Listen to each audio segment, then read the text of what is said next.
I grew up in Chicago, Illinois.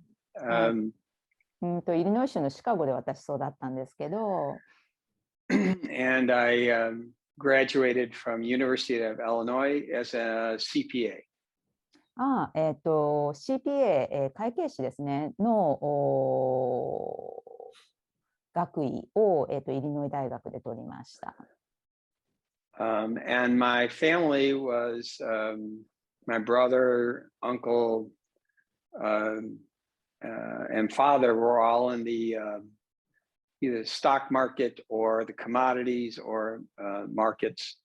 And so I transitioned there because kind of that was where the family business was. で、私の兄弟も私のおじ、私の家族というのが、証券取引とか先物取引とかそういった分野で仕事をしていたので、私もその家族のファミリービジネスの中に入ってきました。And from there, I traded on the Chicago Board of Trade for 14 years, 13 years, 14 years, somewhere like that. で、シカゴでその取引の仕事を14、15年やっていたんですけど。And that was risking my own money all the time. So all the people yelling and screaming and throwing their hands up and acting crazy. I was one of those people. で、証券取引所とかでいろんな人が叫んでいる姿ってご存知かもしれませんけれども、私も自分のお金をリスクにかけながらそういう仕事をしていました。Yeah, and so very high pressure, very intense work, and プレッシャーが高くて、きつい仕事だったんですよね。And I was used to that from being a competitive athlete growing up. So it wasn't a big transition for me. でも私はもともと競技的なそのアスリートでもあったので、競技アスリートでもあったので、そういうことには慣れていました。And during that time period, our first child was born. Everything was normal until about 18 months to 2 years, where she started having developmental sequences that were slower. And we went through a whole progression of medical community to find out what was wrong. で、最初の子供が生まれて、18ヶ月、2年目ぐらいまでは普通に何も通常通りだったんですけれども、そこからその発達の遅れが見られるようになって、そこからいろいろ変わっていったわけですね。で、医療の助けを求めたりと始めました。And about 33 months, she was about 33 months when we finally got a diagnosis. What she has now was originally called Wernig-Hoffman. It is now called spinal muscular atrophy, type 3. で、36ヶ月、娘が36ヶ月の時に、脊髄の病気があるというふうに診断されました。And they really, at the time, didn't really they didn't really offer anything. They said PT and enjoy her for as long as she's here. And that wasn't good enough for me.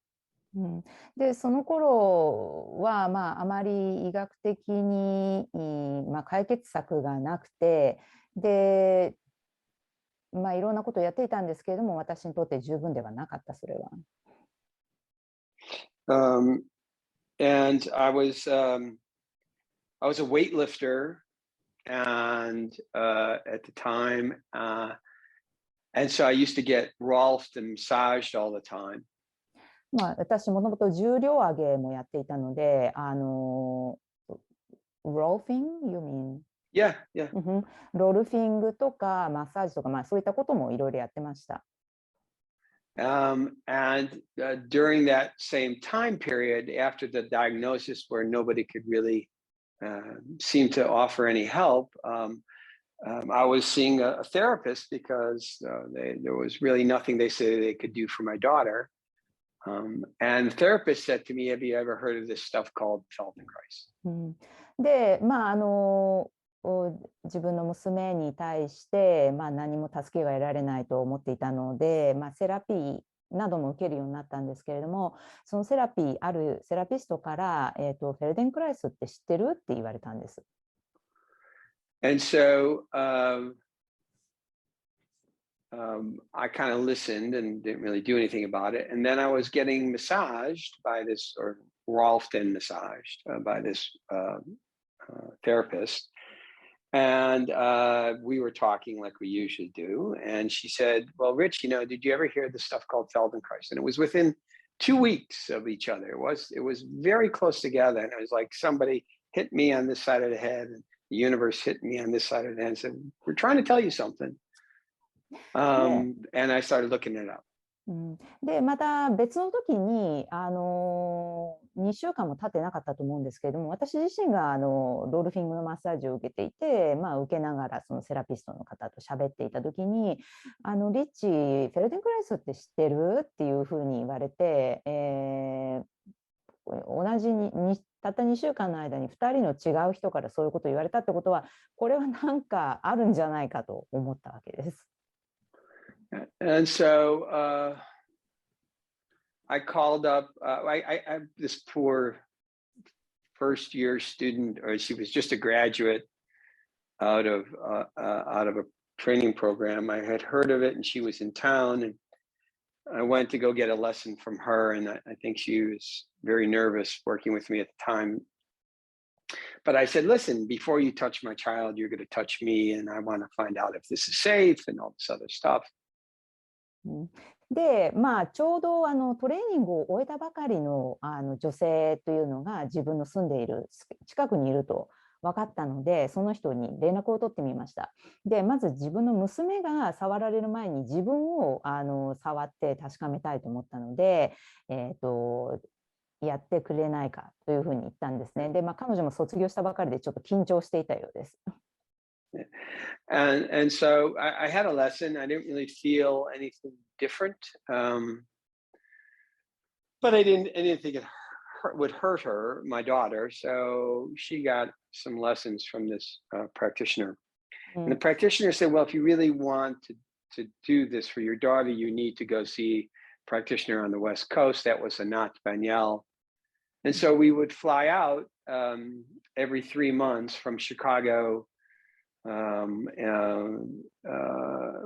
And my wife and at the time we started doing this, we were pregnant again, and so we had a newborn. And so my wife would pick up the 2 kids and fly out to see Anat and get 2 weeks worth of lessons, and then go away for 2 months, and then come back 2.5 months later and do the same thing over again. We did that for about 8 years. And during that time is when I decided to become a practitioner. で、正直そのプラクティショナーからレッスンを私受けた時は何も特に感じなかったんですね。だけど少なくとも自分を痛めるものでもないし、娘にとっても安全であることは大丈夫だろうと分かったので、娘が何レッスンかそのプラクティショナーから受けました。でもそのプラクティショナーの方が、いや、このお嬢さんのためにもっとやりたいんだったら、西海岸にいるアナトバニエルのところに行った方がいいと言われたので、3ヶ月おきに、妻がですね、2人目の娘も生まれていたんですけれども、2人を連れて行って2週間受けてで帰ってきてというサイクルを8年間やりました。で、その間に私もプラクティショナーになろうと決めたんです。And so I started going out and watching the lessons. And I think that's when my education really started. In 1988, I didn't start the program until 1991, but for like 3 or 4 years, I just watched lessons when I could go out and watch my daughter Annie get lessons from Anat. and other practitioners, but mostly not. で、私がトレーニングに入ったのは1991年なんですけど、1988年から、時間があるときは私も一緒にアナットのところに行って、別のプラクティショナーの時もありましたが、基本的にアナットのレッスン、娘の兄にしているレッスンを見ていました。それが私にとっての、フェルデンクライスの学び始めだと思います。